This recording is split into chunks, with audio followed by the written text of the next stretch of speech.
Jody Morgan moved into the house opposite our street when she was 14 years old.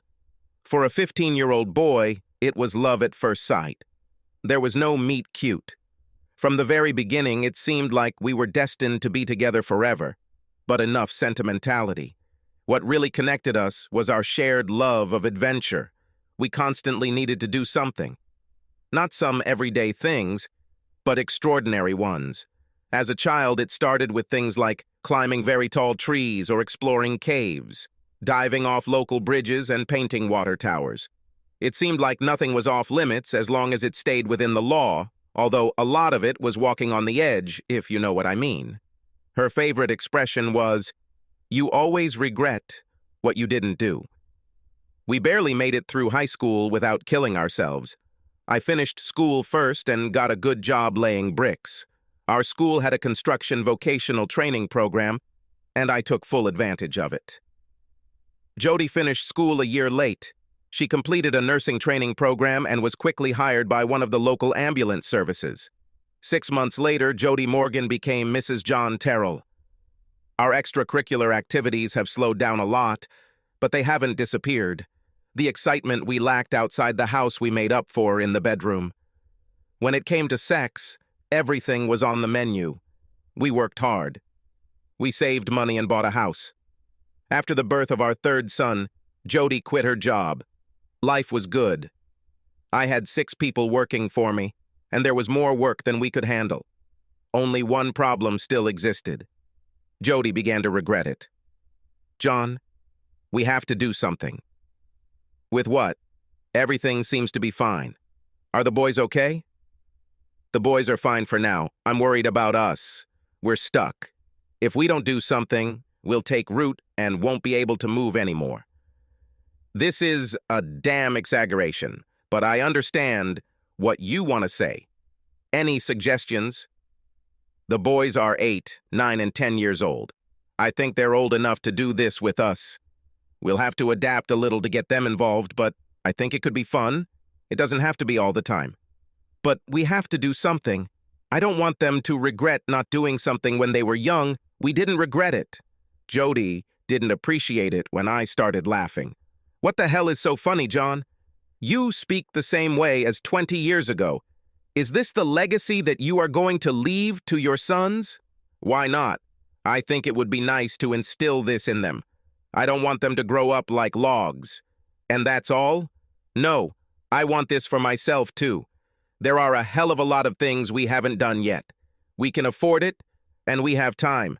Your guys will be able to cover for you when you need to go away." "Okay, I agree. Let's light it up." That's what they're saying now. For the next couple of years, we were constantly on the move. It wasn't continuous, but fairly regular. When one trip was over, Jody was already planning the next 1 or 2. We all loved whitewater rafting, and it opened a few doors for us. We made 2 trips to the Boundary Waters in Minnesota. We tried bungee jumping and zip lines. We ended up with 5 kayaks.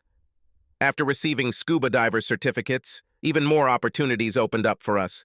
We tried hot air ballooning, but found it boring. Jody and I did a tandem skydive. 10 years have passed. Terry, our oldest son, joined the Air Force. Greg became a scuba diving instructor, and Robert, the youngest, became a truck driver. Jody and I were left alone. Everything seemed to slow down. I spent more time at work, and Jody spent more time on the internet. Jody returned to work. For several months, everything was quiet. "John." "Yes." "I'm starting to get a little worried." "What exactly does this mean?" "I need to do something. There's a lot going on at work right now. Maybe this can wait a little?" "I guess so. Actually, I thought maybe for a change I could do something on my own." "You mean alone?" "Not really. I thought maybe with one of the girls from work. I never went anywhere without you, so it would be at least some variety." "Is there anything specific in mind?" "No. Sarah and I talked a little about it, but haven't decided anything yet." "Is this Sarah Harlow?" "Yes. You saw her at some picnics." "Is this the one who was divorced twice?" Jody hesitated. "Yes, but that's not a problem." "Why did it happen?" "Sorry, I thought you would judge. The fact that she is divorced does not make her a bad person." I never said that, and I'm sorry if that's how you interpreted it. So you don't mind? Of course. Have I ever refused you anything? Thank you, thank you. I felt uneasy. All the trips and vacations that Jody planned were somehow connected with her mantra. I knew it. I just needed to understand how it applies in this case. She will do something so that she doesn't regret not doing it later. There's a lot of negativity there. All I had to do was figure out what she was going to do. Over the years, the business has developed well. In addition to laying brick, we also did a lot of block masonry and poured concrete foundations.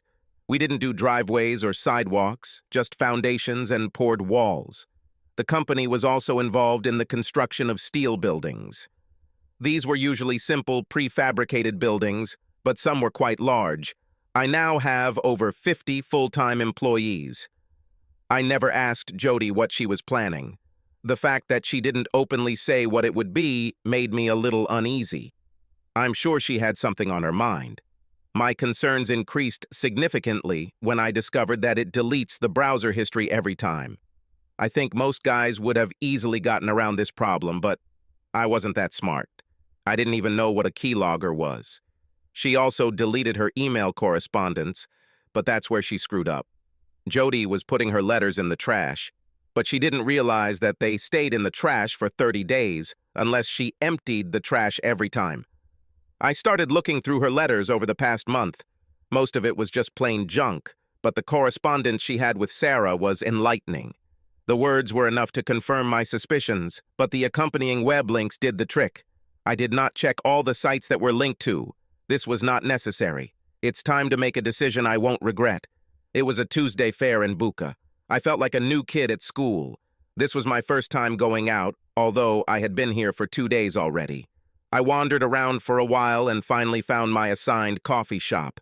Being old school, I ordered a regular black coffee.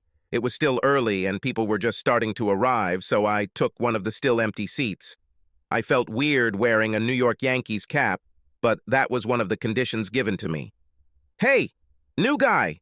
Welcome to Bouquet! You must be Mickey, right?" My greeter was also wearing a Yankees cap. I seemed to half rise to greet him, but he motioned for me to sit back down and did the same. "Ted Williams. Always a pleasure to meet a fellow ball player." He shook my hand vigorously. We both laughed a little at the inappropriate ball player reference. I thought it was a joke, but I had a feeling that a lot of people knew about it. How many players are we talking about?"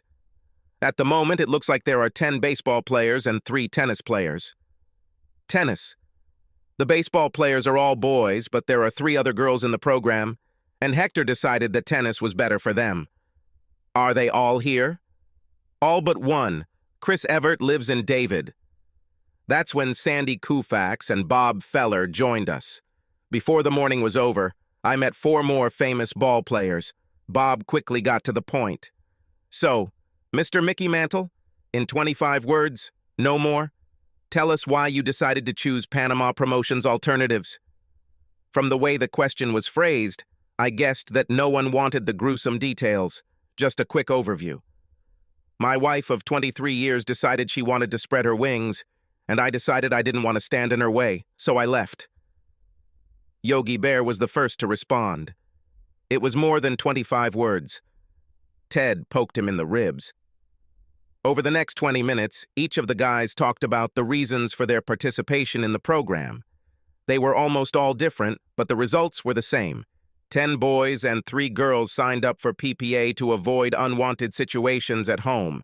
It wasn't cheap, and it wasn't foolproof. Basically, we got a new name, a new driver's license, and a new bank account. Unfortunately, we were still U.S. citizens and had to pay taxes in our old names. All except Joe DiMaggio, who was from Canada. If someone really wanted to find us, they could do it. In all, heroes received new names identical to the names of famous athletes. Hector Ruiz organized Panama Promotions Alternatives so that people in our situation would have at least some option to disappear without going to extremes. It wasn't a Black Ops type system.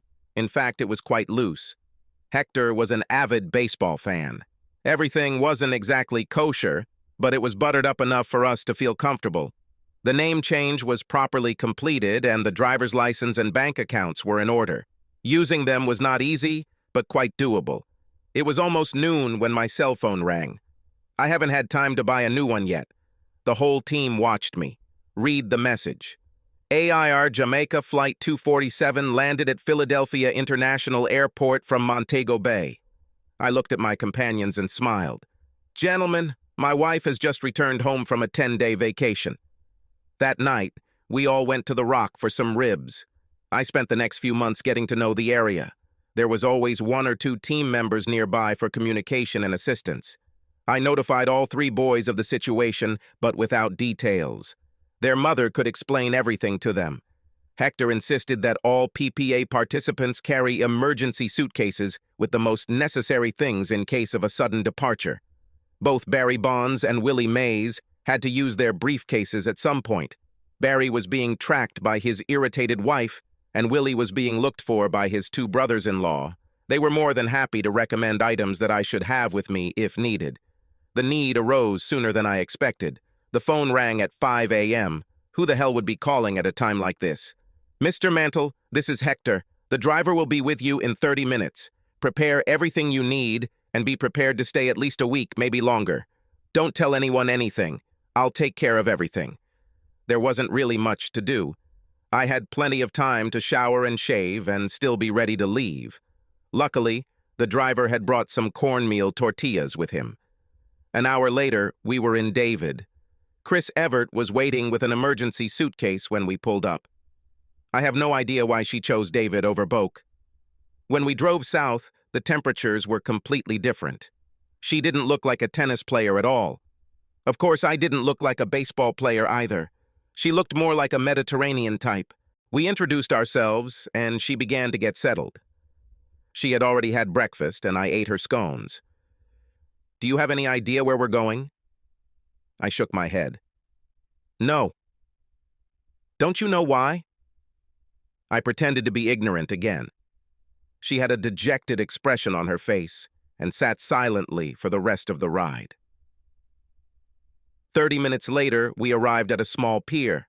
I had no idea where we were. I know absolutely nothing about sailboats. I only know that the one we found ourselves on was medium in size. After unloading us and our bags, the driver smiled, waved, and drove off. The boat was called the Yankee Clipper. I thought it was ironic. The captain, Jamie Ruiz, was Hector's cousin. His assistant was a young local girl named Marisol. It turned out that he steered the ship and she took care of everything else. I had no idea what we would do or how much we would be charged for this service, but it didn't matter. Our things were stowed in the back cabin and we gathered on deck to drink coffee and eat some biscuits. It was still too early for lunch. Jaime Prudley told us about his Peterson 44. It meant nothing to me. Chris and I both acted like we were interested, wanting to please him. I looked at her a few times and it was easy to understand how she was feeling. However, he caught her attention when he mentioned that we would be staying in the main cabin and he and Marisol would be opposite. I'm very sorry, but this doesn't suit me. She said this in all seriousness. I smiled and Jaime looked a little embarrassed. I don't even know this person and I don't intend to share a bed or even a room with him. You'll have to come up with something else. Jaime didn't have a quick answer, so I had to intervene. Don't worry about it. I can use the master bathroom, and I'll have no problem sleeping on the fold-out bed in the galley. I'm sure Miss Chris won't mind me keeping my bag in her room. Is that okay with you? After I said that, I realized that by using the expression, Miss Chris, I was making a fool of myself. You need to be careful not to repeat this mistake in the future. Chris went below to settle into her cabin while I wandered around the deck. Jamie and Marisol pulled away from the dock using the auxiliary engine. I had no idea where we were and no idea where we were going, and I didn't care. I must have dozed off because the next thing I knew was Marisol calling me to dinner. It looked like most of the dining would be on deck. This suited me quite well. After a light lunch, Jamie opened the small tablet computer. What we do know is that they asked the woman at the car rental place for directions to David. Chris sank into her chair, sighed, and said, Damn. Mr. Mantle, your wife, Jody Terrell, came on the same flight from Philadelphia and also rented a car. We don't know anything else. Marisol, do you have a cold beer?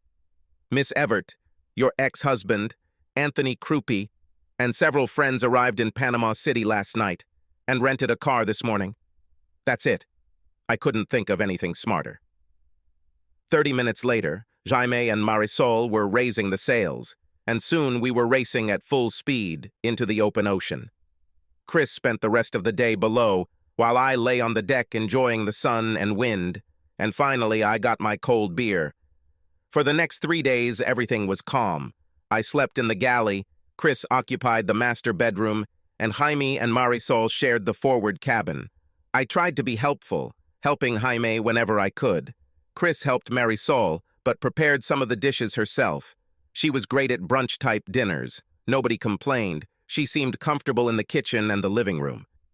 I spent most of my free time on deck, except in the rain. It rained almost every day, but not all day. When we weren't sailing, Jaime would find a few quiet coves and bays to moor the boat for a while. I caught a few fish, but had no idea what kind of fish they were. All I knew was that they were pretty tasty. Chris spent time on deck, but usually wore a light blanket. She had a one-piece swimsuit that was skimpy and seemed a little old-fashioned for her. Unlike Jody, Chris was short and stocky. She was not fat, but quite well-fed. I found it interesting, but not erotic. You know, a little sun would help you maintain that beautiful tan.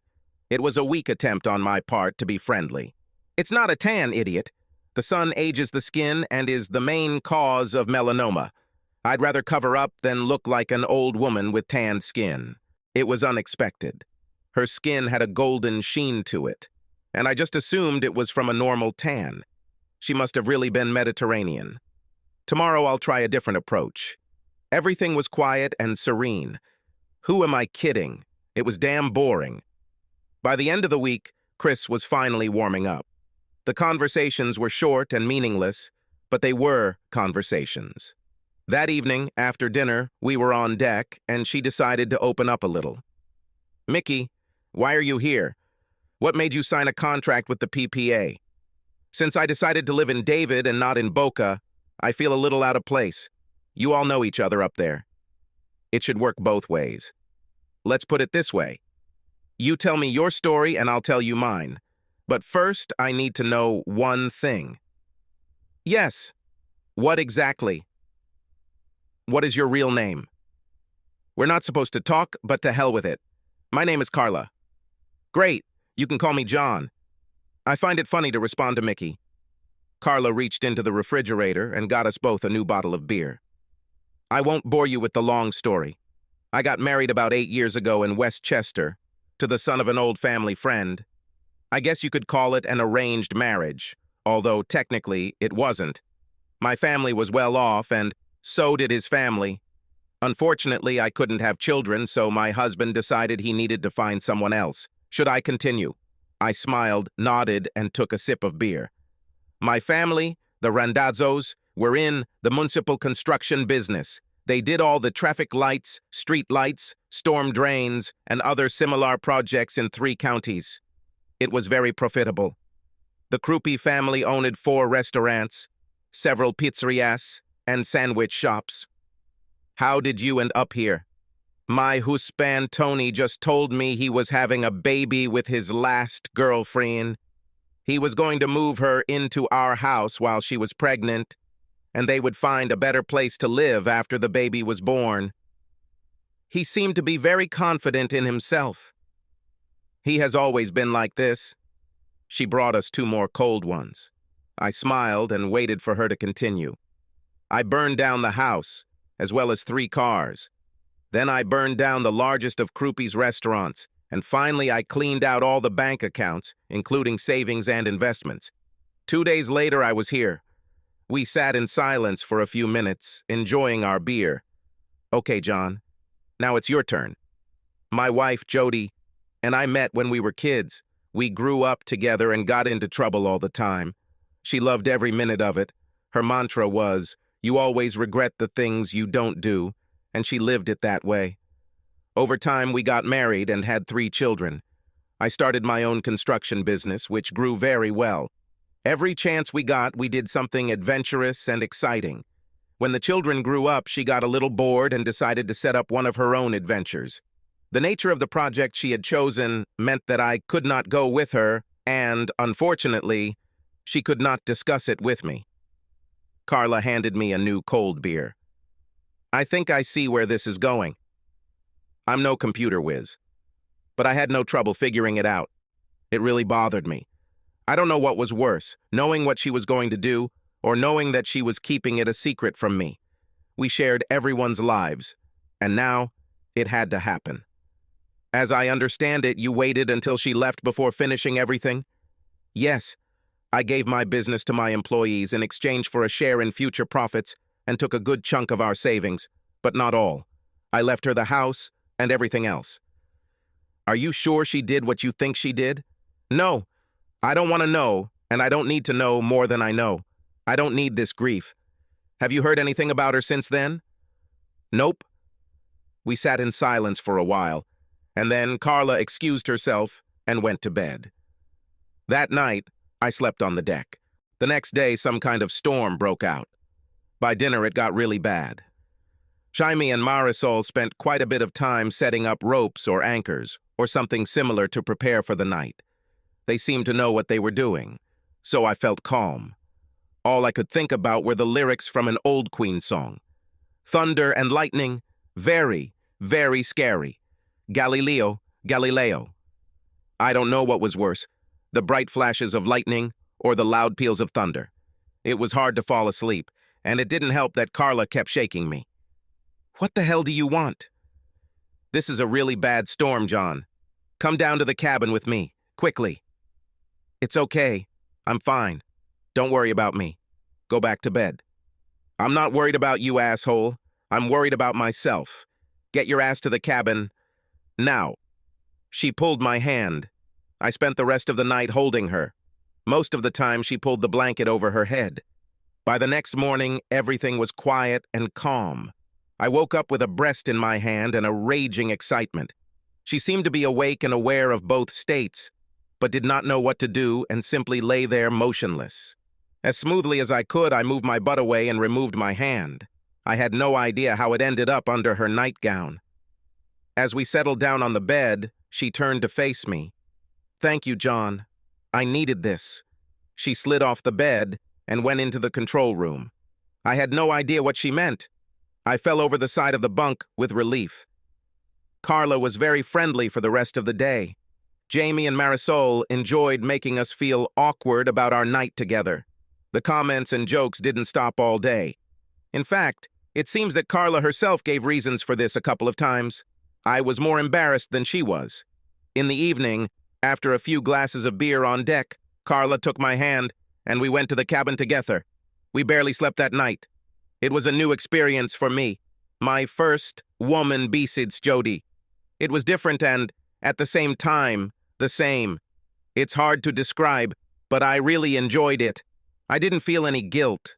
Unfortunately, it was also our last night aboard the Yankee Clipper. On the way home, our driver told us the latest news. It looks like Jody left broke after a week and returned home. Carla's husband, however, simply disappeared along with his 2 companions. They found a rental car in the middle of nowhere, but with no passengers. We dropped Carla off at her apartment and I was home within an hour. The first person I met the next morning was Billie Jean King. She spent most of the week with Jody while I was gone. Jody spent a couple of days showing my photo around town. It didn't take her long to realize that I was now Mickey Mantle. Apart from the guys from the PPA, no one hid anything about me. They simply didn't have any information to give her other than my address. When she realized I wasn't coming back, she gave up and left. She didn't say much, but she told Billie Jean that I left because she screwed up. That's all she said. Doesn't sound like much of an explanation, but then again, it was secondhand. However, if she really thought so, then my leaving was the right choice. Things went pretty normally for the next few months, except that I spent 2 or 3 days a week in David and Carla, spent a couple of days a week in Boca. There was never any deep emotional attachment between us. It was just a good friendship. In the end, she decided that I was not going to move to David and found us a bigger and better apartment in Boca, and we teamed up. Carla decided to take up watercolor painting, and I took up sports seriously. So serious that Willie Mays, Sandy Koufax, and I decided to open our own gym. A gym, so to speak. This was a fun little project. A whole group of expats in the area had unused exercise equipment sitting around. It's funny how people buy these things without realizing that they don't help if you don't use them. In a short time, we had more simulators than we needed. More than half of them were not gym grade, and we ended up having to throw them away. Nobody seemed offended by this. They just wanted to get rid of them. Monica Seles was very happy that we were open so she could start yoga and Zumba classes. We charged a small monthly fee to cover rent, utilities, and insurance. Things were going well at the gym, and Carla was delighted with her painting. However, everything else was not so rosy. PPA has turned into a ball of worms. Hector tried his best to make everything work, but it was too difficult. Several guys had problems with their passports. The tax situation was confusing. In addition, difficulties with banking transactions could confuse anyone. After several group meetings, it was decided to abandon the program. Everyone agreed with this except Joe DiMaggio. Hector agreed to make an exception for him. It took a couple of weeks, but eventually everyone had new driver's licenses and bank accounts. Our old passports were still in order. The only downside now was that we would be easier to find. We still retained Hector as our legal advisor and trustee. We also kept our emergency suitcases just in case. A year has passed, and I didn't even notice it. The checks still came every month. They varied in amount, but were always more than sufficient. The good news was that Carla had much more money than me, and she didn't skimp. We lived a good life and lacked for nothing. I have not had any contact with Jody or my sons since I last called them. The next 6 months were quite active.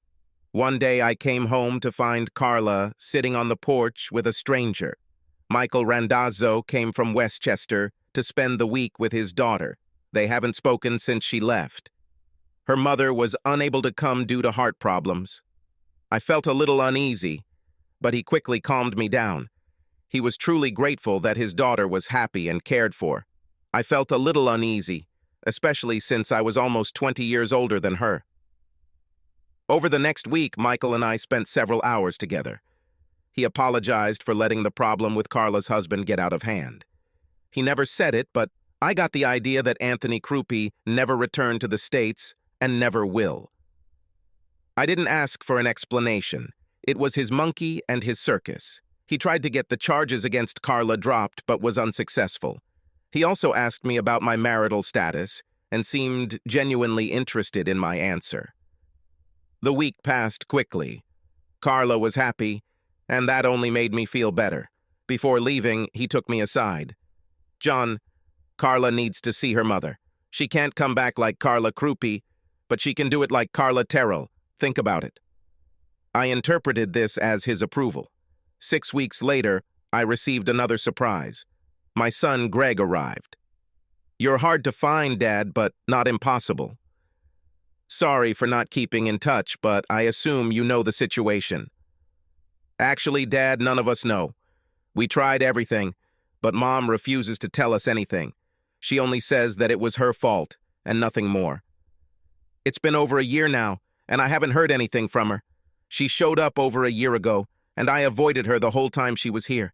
I was still too limp at that time." "From what, Dad? Are you going to give us a hint?" "No, I've already said too much. Now, what the hell are you doing here?" "Do you know where Boca del Toro is?" "Of course. It's about 5 hours north of here." "What?" "I bought 50% of the dive shop.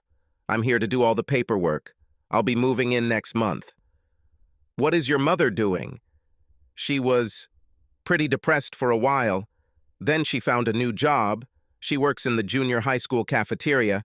She tried to sell the house, but couldn't without your signature, so she rented it out and rented an apartment. We talked to her about. She got a better job, but she got upset and told us to mind our own business. Between the rent she gets for the house and her salary, I think she's doing okay." At that moment, Carla entered. It was obvious that she lived here, and none of us thought about hiding it.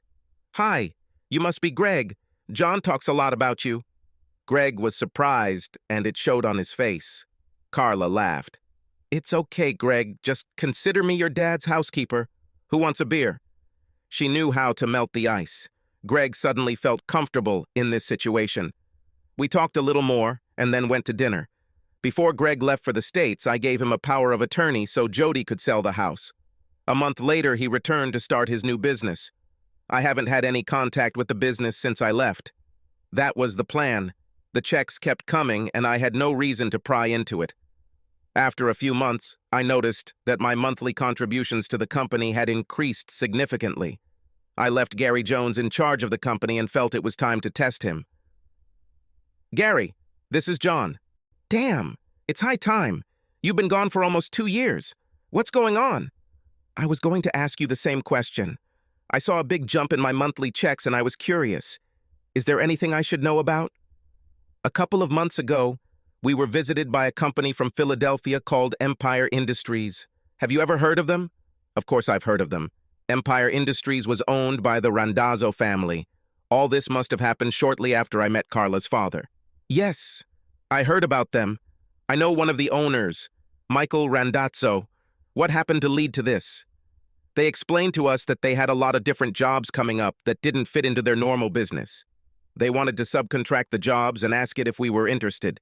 We didn't see anything wrong with the offer, so we agreed to give it a try for a period of time. 90 days. It worked out great for use. We had a lot of new work in Chester and Montgomery counties, and I had to hire 12 more people. I also had to buy 3 more trucks and some other equipment." "Is everything under control, or do you need help?" "John, everything is fine, but we would like you to come back. I haven't had a single day off since you left. I could use a week on the shore." We both laughed a little at his suggestion. "Gary, let me think for a moment. I'll call you back." I could hear him smirking on the other end of the line. "Gary, did Jody come in at all?" "To be honest, John, she was only here once. About a week after you left, she showed up. I explained to her that you were no longer associated with the company, as you told me. I know she wanted to know more, but couldn't bring herself to ask. She didn't cry or get upset. She looked a little sad. We didn't see her again." That evening, I had a light but serious conversation with Carla, and she swore that she knew nothing about what her dad had done. However, she thought it was funny. Months passed, and everything went well. I got a surprise at Christmas when Terry showed up. Greg shared everything with both of his brothers, but carefully hid most of it from his mother. Of course, she knew where I was, and I'm sure she suspected Greg and I were hooking up since he was in Panama, too. He just never shared anything with her, and she never asked. Terry spent 2 days with me and Carla in Boca, and the rest of the time in Boca's del Toro with Greg.